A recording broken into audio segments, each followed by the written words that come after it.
Bonjour à tous, bienvenue sur la chaîne Débrouille et Survie au quotidien. Avant de commencer cette vidéo sur le Brisa Bobtail 80, n'hésite pas à t'abonner si c'est pas encore fait, à commenter la vidéo, à la liker, et puis à rejoindre mon réseau social Dégourdaille. Tu en sauras plus à la fin de la vidéo. Alors voilà, commençons. Petite présentation du Bobtail 80, un couteau que j'ai depuis 5 ans. 5 ans que j'ai acheté sur Résilience Nordique, un petit site marchand spécialisé justement dans les couteaux, les outils bushcraft des pays du Nord. Et franchement, petite boutique bien sympa, livraison rapide. Qu'est-ce que je veux dire de plus? Les prix sont sympathiques aussi, donc je recommande.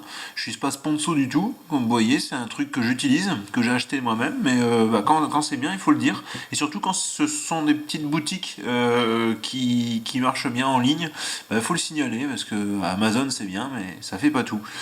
Alors pour ce couteau, pourquoi je l'ai choisi? Parce qu'il me fallait un couteau lame fixe que je voulais avoir en emport un peu discret pour voilà, la campagne principalement. Alors moi je me balade quand même avec des couteaux sur moi parce que ma profession me le permet. J'ai besoin d'un couteau, je travaille beaucoup sur les bateaux donc j'ai toujours besoin d'un couteau sur moi. Je peux le justifier. Moi quand je suis dans un milieu plutôt campagnard ou pas en pleine ville, pas dans les grandes villes, ni dans les musées, ni dans les aéroports, entendons-nous bien, eh bien j'aime bien avoir un couteau à la ceinture. Donc voilà, je cherche un petit couteau port discret, petite lame, pour la petite rando également, un couteau à tout faire. Donc ce couteau, pourquoi j'ai choisi? Il était vraiment discret, c'est un couteau lame fixe, très petite lame, très petit gabarit, capable de faire vraiment un tas de boulot. Et il a une bonne gueule quoi. Donc style nordique, couteau scandinave. Alors pour ses spécificités, on est sur une lame de 8 cm pour 2,5 cm d'épaisseur au plus épais, hein, avec une émouture scandinave. Il existe aussi en plat et une épaisseur de 3,2 mm. Alors ça paraît beaucoup plus comme ça, parce que la lame est très courte. On dirait qu'on a du 4-5 mm, mais en fait c'est parce que la lame est courte, donc c'est un effet d'optique. Donc là, 3,2 mm c'est déjà pas mal, hein, pas mal épais. Bien sûr, on est sur un ensemble full tang, donc on est sur un couteau de type plate semelle. Il n'y a pas de petits machins fichés dans le manche. On est sur une âme pleine. Voilà, donc ça c'est vraiment un gain aussi de solidité. On est sur un acier qui est un acier Sandvik 12C27, donc excellent acier. Un manche en bouleau madré, donc les plaquettes sont en bouleau madré, avec des rivets en laiton, enfin un rivet en laiton et un autre rivet qui est percé pour pouvoir mettre une sorte de dragonne. Voilà un peu pour ses spécificités. On a le signe Brisa qui est ici, la mise au point se fait, voilà. Brisa 12C27. Et il y a aussi une dragonne sur ce couteau qui est une fine lanière de cuir avec un bouton en bois de serre. Ça, je l'ai retiré parce que j'ai peur de le perdre. J'ai failli le perdre un coup.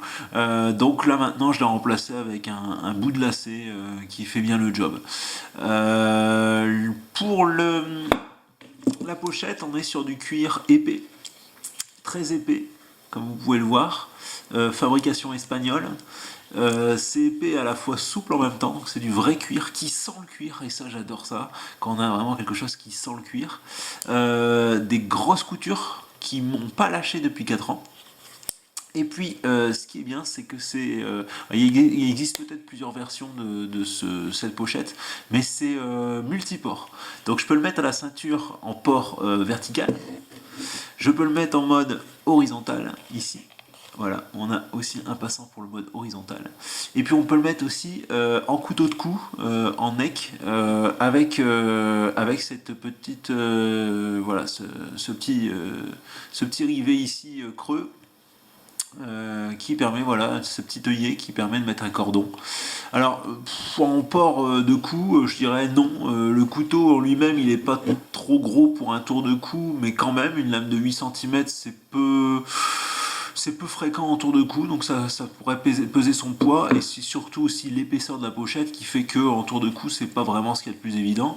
En plus, en tour de cou, bah, il faut pour dégager la lame, tirer la languette là, avec le bouton pression. Alors pas de problème, ça va jamais tomber parce que le bouton pression est excellent. Mais bon, il vaut mieux avoir quelque chose de plat et une pochette, enfin un étui de type Kydex pour pouvoir enclencher, désenclencher le couteau facilement. Donc je le déconseille en tour de cou. Mais sinon, voilà, excellent avec ces deux systèmes d'emport plus tour de cou. Qu'est-ce que je peux dire aussi sur ce couteau?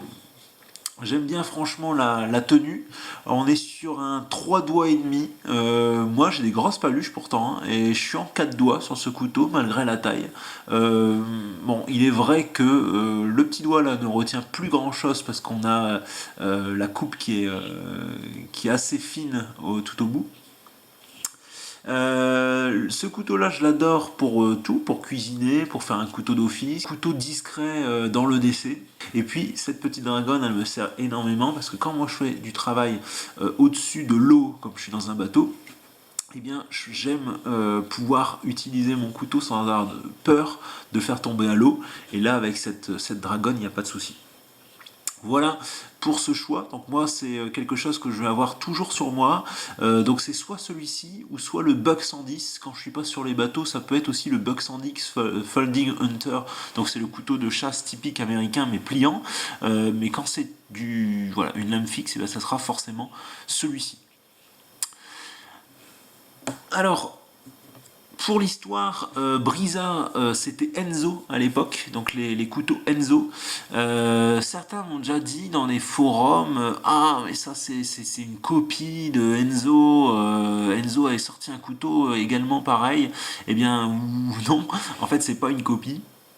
Ça ressemble effectivement au Enzo Necker 70, qui est un couteau de cou pour le coup, hein.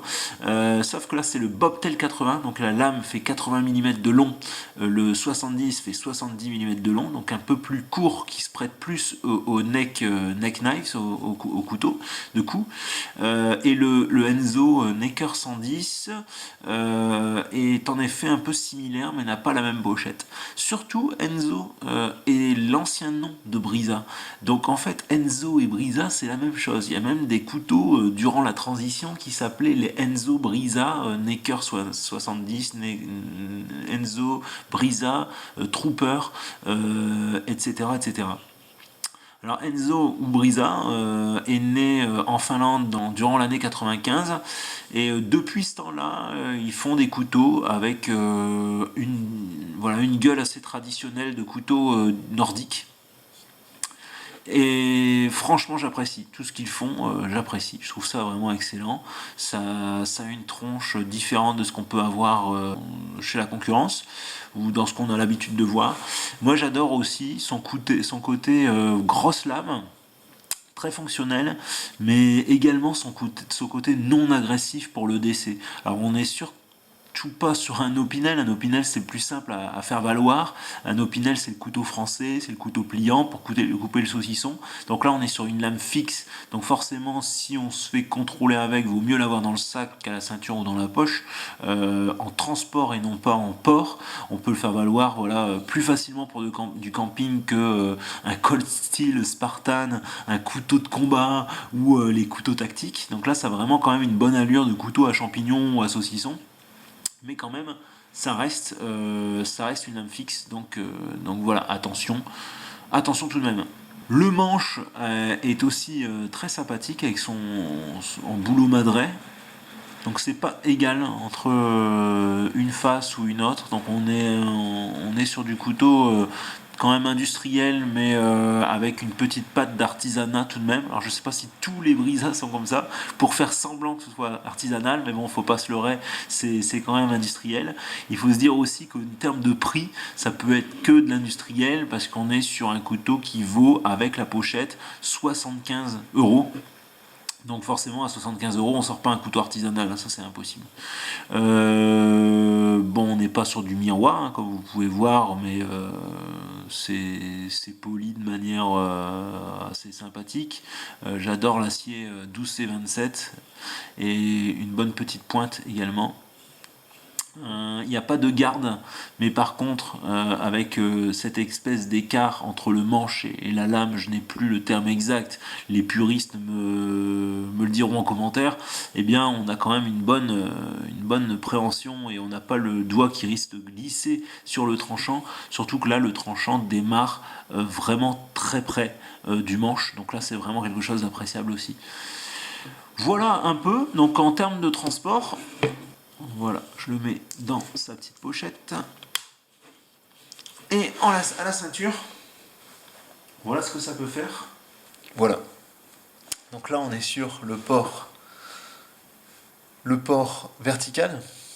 Donc il descend un peu en dessous de la poche. Il pourrait même se dissimuler un peu dans la poche, vous voyez. Port discret. Avec le pull au-dessus, ça se porte discrètement. Alors attention, hein, toujours pareil, hein, chacun prend ses responsabilités. Moi, c'est toujours un milieu campagnard, semi-citadin que je connais bien. N'allez pas vous balader avec ça à Paris, dans les musées, etc. Hein. C'est juste moi pour le travail, et même pour le jardin, je l'aurai toujours comme ça. Et puis après, il y a le port. Donc le port vertical, celui que j'apprécie le plus. Hop, on va se dessaper un peu. Et là, voilà, on le met par ici. J'ai la dragonne qui se prend, bien entendu. Tac. Et là, je le mets devant moi. Tac. Voilà. Donc là, pareil. Port discret. Ça gêne pas. On s'assoit. On est libre de nos mouvements. Et puis, hop, en cas de besoin, dans la forêt ou autre, eh bien, on travaille. En rando, ben, on l'a toujours à portée de main. Et hop, on le remet. Ah, j'adore. Voilà, alors n'hésitez pas en commentaire à me dire ce que vous en pensez, si vous en possédez un, si vous possédez un couteau Brisa, qu'est-ce que vous pensez des couteaux scandinaves. Alors on est sur quelque chose de plus élaboré et de plus joli que les Murak Knives classiques, hein. Mais c'est quelque chose qui est, voilà, un beau couteau à offrir, un beau couteau à posséder, et aussi un beau couteau à utiliser, ce qui ne demande que ça. Avec sa lame pleine soie, avec son épaisseur de lame, son tranchant utile qui fait quand même 7 cm. 12 et 27, ça s'aiguise facilement. Ça conserve plutôt bien le tranchant.